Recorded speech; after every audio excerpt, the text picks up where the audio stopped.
Millions of children did not receive routine vaccinations during the coronavirus pandemic. Well, how does that impact global health? Hi, everyone. I'm Sean Caleb, sitting in for Anand Naidu, and this is The Heat.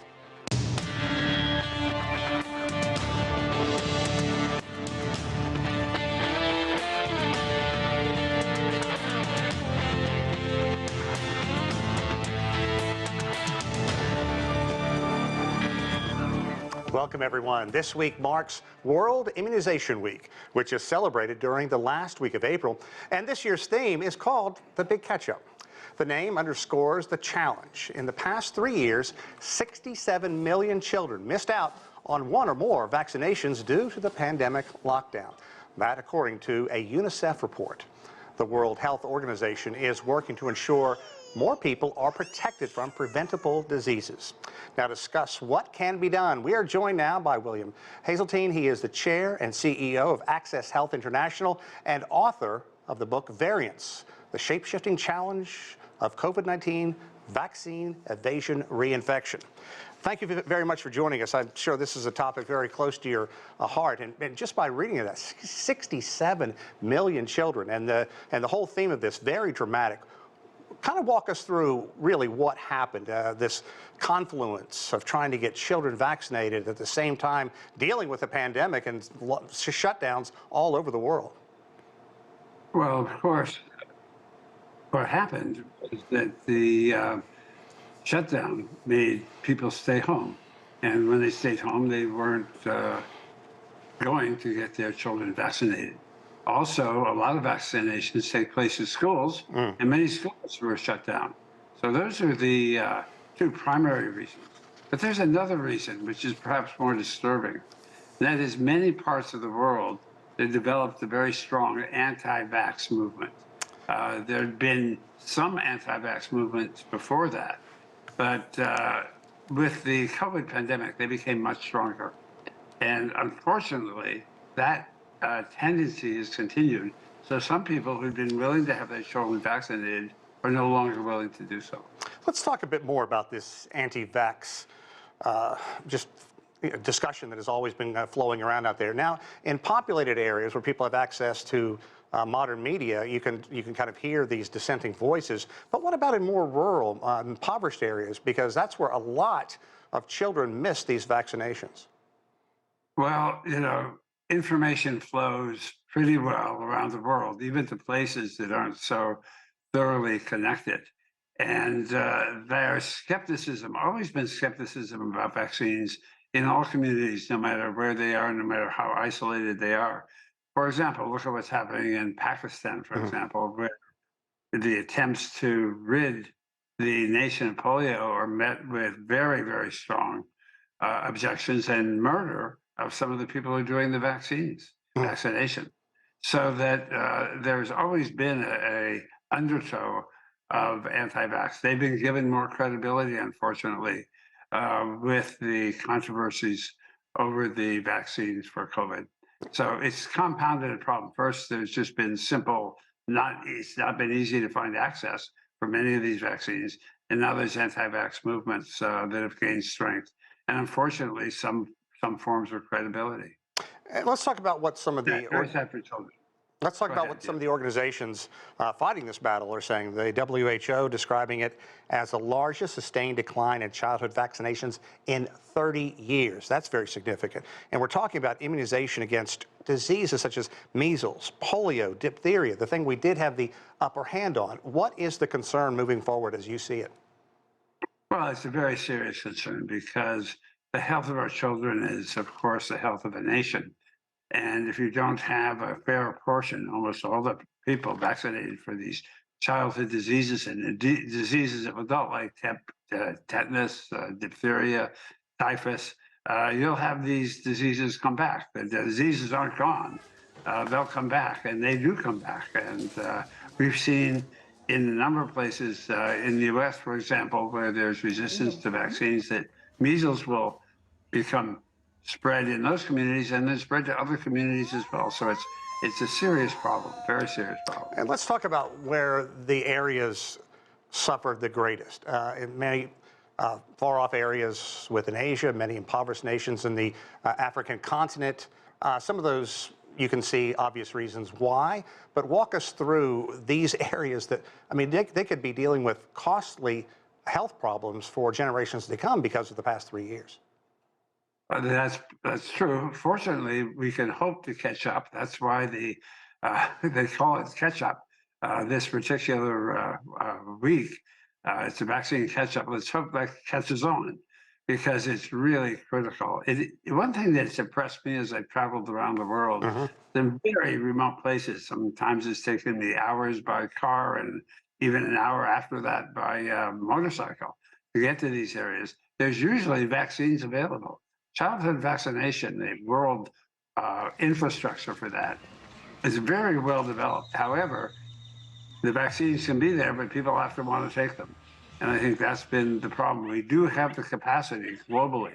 Now, there's another thing that's it's been good that COVID has done, and that's really put the spotlight on where vaccines need to be and where they need to be manufactured.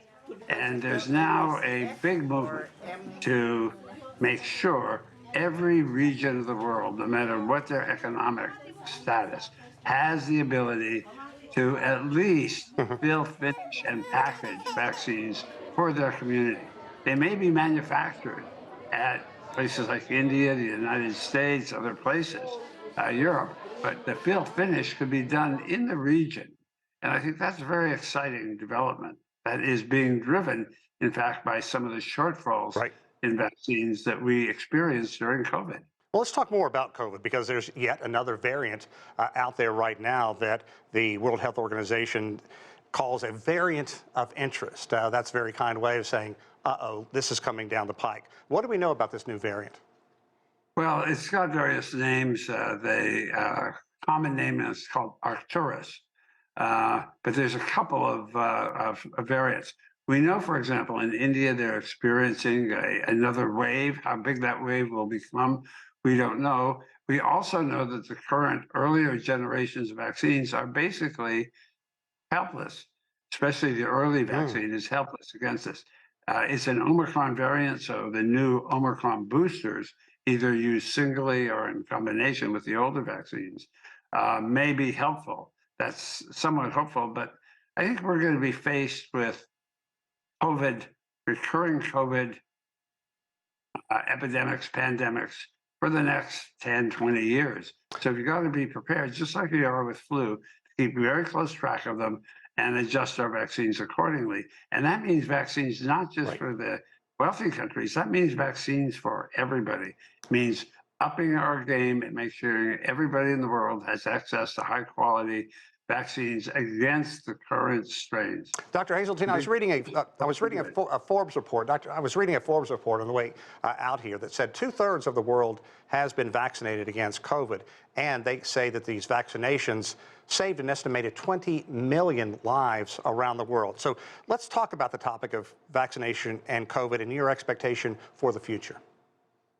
Well, it's true that the vaccines are really lifesavers. They may not prevent infection, but they do dramatically reduce the seriousness of the disease, and they dramatically reduce death. That is, if you keep up vaccination.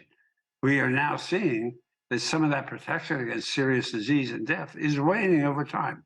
And that's what we'd expect. Not as fast as protection against infection wanes, but it's still it wanes. And I think the best recommendation will be every year to make sure you get a booster shot, which is adjusted for the type of virus that's in circulation.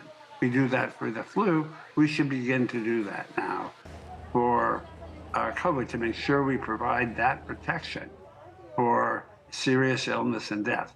You know, it's been a great success. We've got to build on that success. Wonderful. And we've got to build the infrastructure as well to make sure that everybody in the world has access to those vaccines. William Haseltine, thank you very much for your time. We certainly appreciate all of your insight. You're welcome. Thank you. And we're going to continue our discussion. Let's bring in our panel from Rio de Janeiro. Paula Reges, she is a physician on infectious diseases at Fiocruz, a leading research institution in Brazil. From the United Kingdom, Chris Smith. He is a medical consultant and clinical virologist at the University of Cambridge. And also joining us from the UK, Bharat Pankania. He's a senior clinical lecturer at the University of Exeter Medical School. Thank you all for joining us. A very important topic. And Chris, I want to begin with you. If you look at the numbers, some 67 million children that were not fully vaccinated, received their immunizations over the past 3 years. Obviously, a number of health organizations are extremely concerned about this, where it's going, how it got to this place, where it could lead. The big catch-up, is it reasonable to think that they can make significant strides in a short period of time to undo some of this damage? Well, we know that we managed to vaccinate 2/3 of the world against coronavirus in record time, in under a year. And so I think there's every reason to be optimistic. And let's not forget the value of vaccination, because in medicine, we always say prevention is far better than cure, because once you're trying to unpick a problem, it's much more difficult, it's much more costly, and it takes a lot longer than stopping a problem happening in the first place. So really, all the emphasis needs to be on this big catch-up to make sure that we do not let diseases of all persuasions that we previously had well and truly under control in many, many jurisdictions. We must not let this out of the bag again, because it takes so long to get that genie back in the bottle afterwards.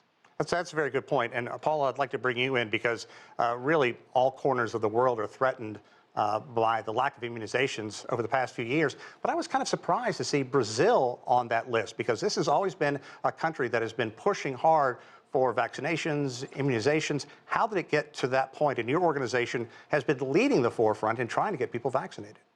Yeah, first, thank you so much for joining this panel. It's really important to bring up this discussion to all of the aspects of it.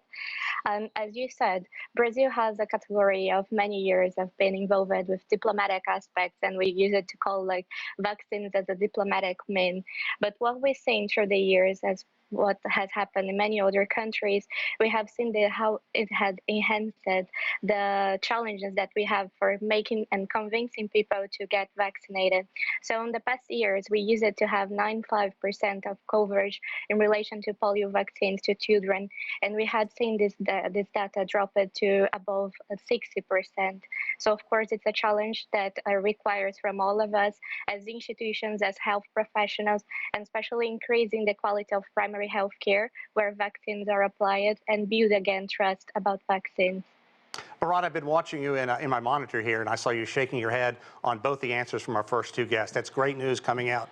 Obviously, hopefully get a toehold in taking on this problem. But if you look at the couple of the countries that are really far behind right now, India and Nigeria, these are two very populous nations. How difficult is it going to be to bring those areas up to speed?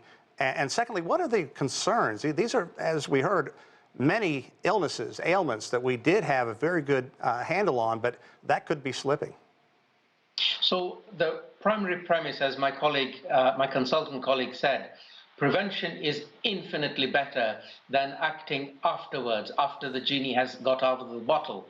So with respect to India and Nigeria, the big issue is that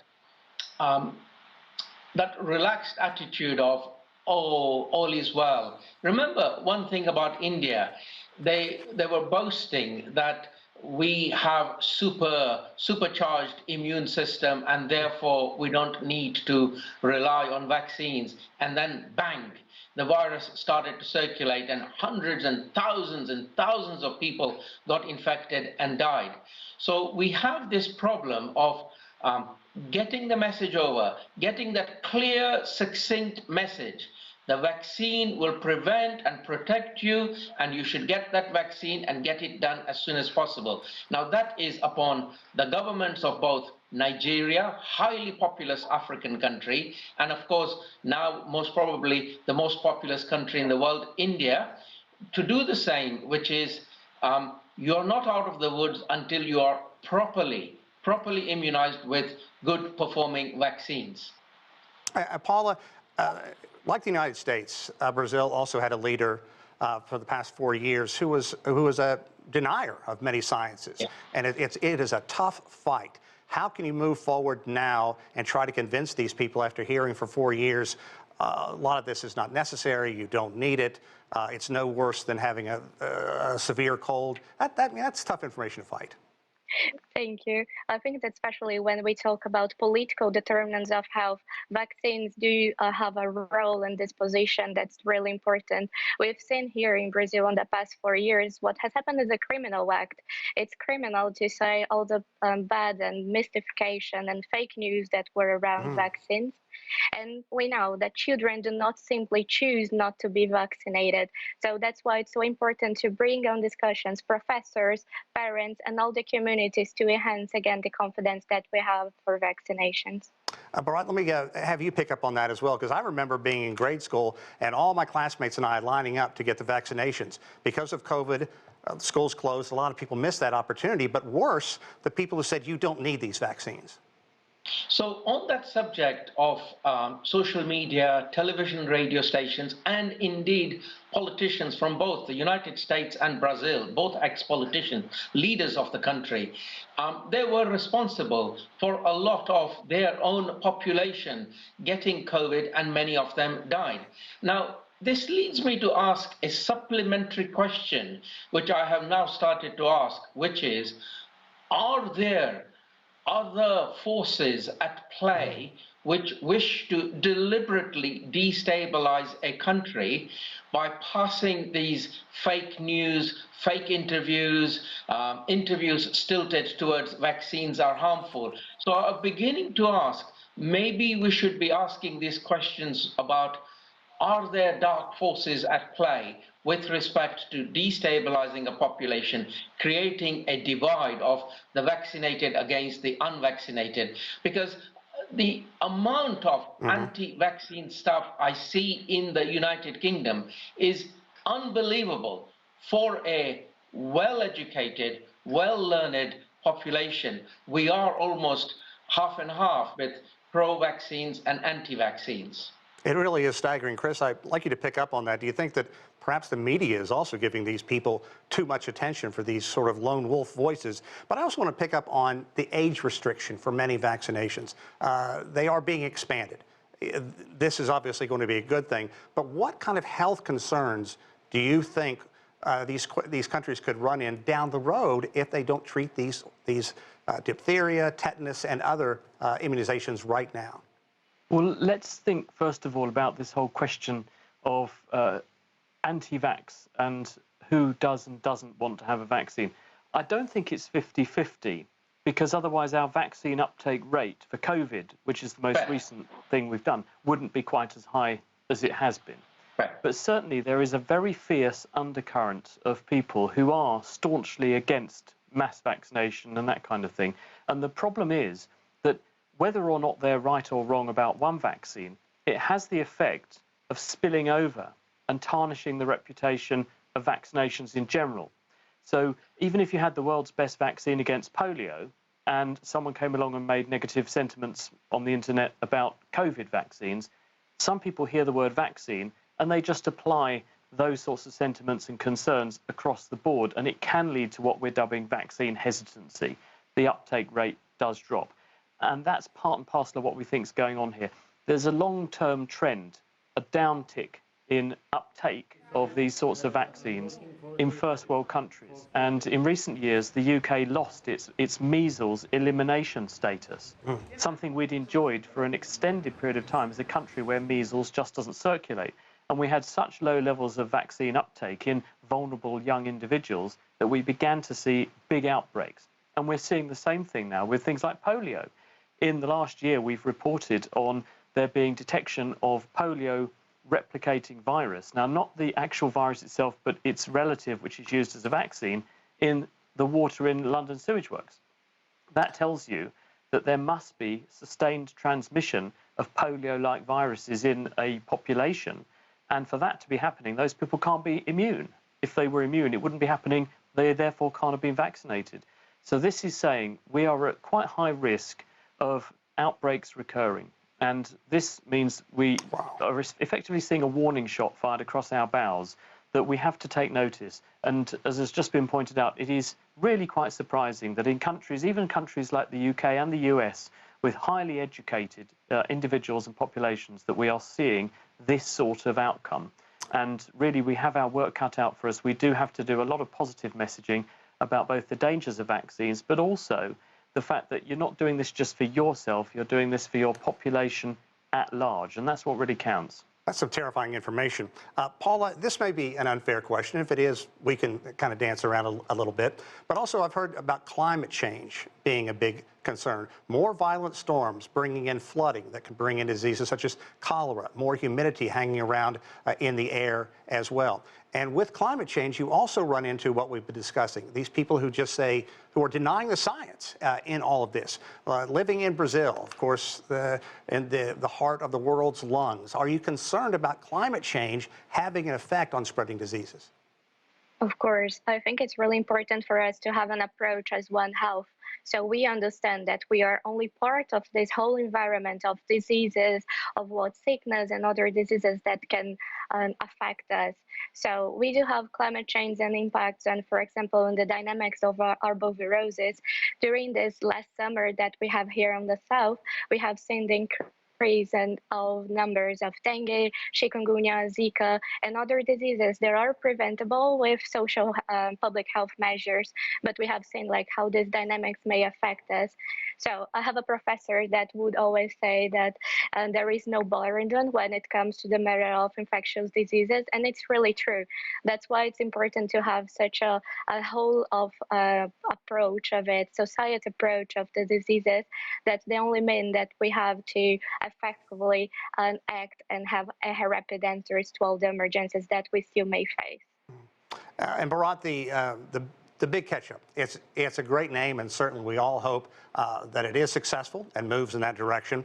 But what about the resurgence of some diseases? We heard Chris talk about, I mean, that polio that could be found obviously in the sewage treatments, the concerns about that. Could we see some of these diseases that we thought we had licked come back and really haunt us? Oh, absolutely. These infectious pathogens know no boundaries, and with international travel as well as global warming. So with respect to global warming, you will get mosquitoes that can survive the UK winter. And if they are disease causing, they can survive, spread disease and multiply. On the subject of polio, my understanding in the UK is that we found the polio virus most probably because somebody had been recently immunized with a live polio vaccine, and therefore they were secreting it in their feces, and that's how we picked it up. But the point is made that yes, we do have that polio virus in circulation when really it ought to have been eliminated by now. And Chris, pick up on that. Do you follow that argument? And also, I want to kind of transition into, if you listen to people in the United States, we're in the tail end of the pandemic, perhaps an endemic. But look, Washington Post quoted a researcher saying thousands of women reported abrupt changes in their period after receiving the COVID jab. Something like this is the kind of thing that really fans the flames of I'm not going to get immunized. Well, on the polio story, the issue is that almost certainly an incomer to the UK who'd been vaccinated with a live polio vaccine overseas, and this is critical because we don't use killed vaccines we don't use live vaccines in the UK anymore. We use killed vaccines. So someone came to the country with a live polio vaccine strain on board. But for that to be detectable, not once, not twice, but over a long period of time, months in fact, in sewage water, tells you they must have been passing it to people because a person wouldn't shed the virus for that long. So there must have been a chain of transmission. And if it had been polio for real, paralyzing polio, not a weakened strain of polio vaccine, we could have been in trouble. So it's a shot over our bows. We need to worry about it. Now, on climate change, since you brought up that very important point, one thing we didn't mention is that the predictions of climate change are that the amount of livable land area available to us could fall by as much as 50%. Wet areas will get wetter, dry areas will get drier. This means the areas that we love to live, we can farm, we can exist, we can rear animals, those will diminish. And this will bring people and animals into much closer contact, which means there will be more conflict with nature, more opportunities for diseases to emerge from those animals, because most infections, like coronavirus infections, in fact, are zoonoses. They are jumps from the animal world into the human world. And so if you intensify the pressure and the conflict between animals and people, you then increase the odds of those sorts of emergencies happening. And when you put those sorts of pressures on people's living conditions, people vote with their feet. They move. And the same thing will be happening with wars. And we've got wars and disruption going on around the world with Sudan and Ukraine, for example. This could increase, and this will mobilize more people. And where people go, they take their germs with them. So that's also going to be a factor. And on your last point, which is the issue of disruption to menstrual cycles, there are a number of thoughts on this. And it's certainly true that people did report in the aftermath, immediately after being vaccinated, some young women did say, my period stopped for a month, but then it all went back to normal. Now, there's a couple of possibilities. One is that there really was an effect of the vaccine. The other possibility is that when you vaccinate millions of people all at once, the odd person who's going to see that effect just does it by chance and sees their period happen to be disrupted around the same time as they got vaccinated. And when you've done it to millions of people, you're going to see an apparent trend. So people have looked into this. One theory is that if you stimulate the immune system, it simulates you getting an infection. And the body naturally tries to stop you getting pregnant when you have an infection on board, because that could be harmful to a developing baby. So it could be a protective thing. And because you're fooling the body into thinking you've met the infection, that's why it happens. And because we don't generally, in clinical trials, assess young women who are menstruating or not and ask them about periods, we may have overlooked this as a perfectly normal phenomenon, which, if we looked hard enough, we would find associated with many other vaccines as well. And so there's research going on to find out which of those two it is at the moment. Science is a great ally. Paula, we have time for one more question. We don't have a lot of time, so if you can keep it as tight as possible. What can you tell us about technology to develop new vaccines? Because we were so successful in fighting COVID and coming up with vaccines for the various variants. Yeah, this is a really important topic, specifically for the foundation work for here, Fiocruz. We are developing a new technology based on onsets and what we can do and provide to other low-mid-income countries. So the idea is to have a global self-cooperation for example, developing our own technology of mRNA vaccines that can be implemented in public health emergency contexts and other diseases. And it's really important. And not only here in Brazil, this is being developed. Recently, WHO has released the updates of the Afrigen, the hub for also mRNA vaccines that is being linked to South Africa. And the concept is the same, providing the whole world affordable vaccines, and not only vaccines, but other instruments and tools that are necessary, especially for public health emergencies and this context. So we really hope that we can do this, especially for those that are in most need. We really want to thank our panel. We could not have found three better people to take on these issues. Thank you so much. Thank you. And that does it for this edition of The Heat. I'm Sean Calebs in Washington, D.C. As always, thanks for joining us.